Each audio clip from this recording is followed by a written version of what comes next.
ರಾಜ್ಯದಲ್ಲಿ ಸಿಲಿಂಡರ್ ಸಮಸ್ಯೆ ಇದಕ್ಕೆ ಸಂಬಂಧಪಟ್ಟಂತೆ ಗದಗದಲ್ಲಿ ಸಚಿವ ಕೆಜೆ ಜಾರ್ಜ್ ಅವರು ಈಗ ಪ್ರತಿಕ್ರಿಯೆಯನ್ನ ಕೊಡ್ತಿದ್ದಾರೆ. ನೋಡಿ, ನಾಡಿನೆಲ್ಲೆಡೆ ಸಿಲಿಂಡರ್ ಸಮಸ್ಯೆ ಇದಕ್ಕೆ ಸಂಬಂಧಪಟ್ಟಂತೆ ಗದಗದಲ್ಲಿ ಇಂಧನ ಸಚಿವರಾಗಿರುವಂತಹ ಕೆಜೆ ಜಾರ್ಜ್ ಅವರು ಪ್ರತಿಕ್ರಿಯೆ ಕೊಟ್ಟಿದ್ದಾರೆ.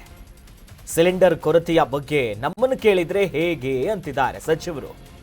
ಪ್ರಧಾನಿ ಮೋದಿಗೆ ಸಿಎಂ ಪತ್ರ ಬರೆದಿದ್ದಾರೆ.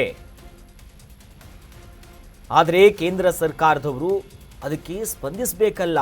ನಾವು ಲೆಟರ್ ಬರ್ತಿದ್ದೀವಿ, ಸಿದ್ಧತೆ ಮಾಡಿಕೊಳ್ಳದಿದ್ದಕ್ಕೆ ಇಂಥದ್ದೊಂದು ಪರಿಸ್ಥಿತಿ ಬಂದ್ಬಿಟ್ಟಿದೆ.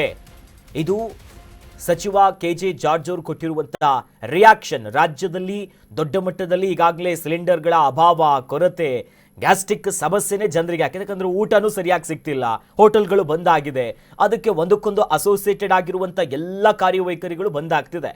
ಆ ಸಂದರ್ಭದಲ್ಲಿ ಅವ್ರನ್ನ ಪ್ರಶ್ನೆ ಮಾಡ್ತಾರೆ ಮಾಧ್ಯಮ ಪ್ರತಿನಿಧಿಗಳು. ಆಗ ಸಚಿವರು ಹೇಳ್ತಾ ಹೋಗ್ತಾರೆ, ನೋಡಿ, ನಮ್ಮನ್ನು ಕೇಳಿದ್ರೆ ಹೇಗೆ, ಮೋದಿ ಅವರಿಗೆ ಸಿಎಂ ಪತ್ರ ಬರೆದಿದ್ದಾರೆ, ಕೇಂದ್ರ ಸರ್ಕಾರ ಇದಕ್ಕೆ ಸ್ಪಂದಿಸಬೇಕು, ಅವರು ಮೊದಲೇ ಸಿದ್ಧತೆ ಮಾಡ್ಕೋಬೇಕಾಗಿತ್ತು, ಹಾಗಾಗಿ ಅವರು ಫೇಲ್ಯೂರ್ ಇದು, ನಮ್ಮನ್ನು ಕೇಳಿದ್ರೆ ಹೇಗೆ ಅಂತಿದ್ದಾರೆ. ಯಾರು?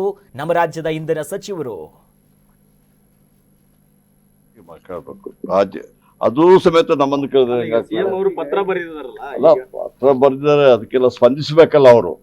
ಅವರು ತಾವು ಕೋವಿಡ್ ಸಂದರ್ಭದಲ್ಲಿ ನೋಡಿರ್ಬೋದು ಯಾವ ರೀತಿಯಲ್ಲಿ ಒಂದು ಸಿದ್ಧತೆ ಮಾಡ್ಕೊಳ್ತಾರೆ. ಇದು ಸಮೇತ ಸಾಕಷ್ಟು ಸಿದ್ಧತೆ ಮಾಡೋದಕ್ಕೆ ಇವತ್ತು ಈ ಒಂದು ಪರಿಸ್ಥಿತಿ ಬಂದಿದೆ. ಸರ್ಕಾರ ವಿಫಲ ಆಯ್ತಾ? ನೀವೇ ಹೇಳ್ಬೇಕಲ್ಲ, ನಾವೇ ಕೇಳಬೇಕು. ಅದು ಸಮೇತ ನಮ್ಮನ್ನು ಕೇಳಿದ್ರೆ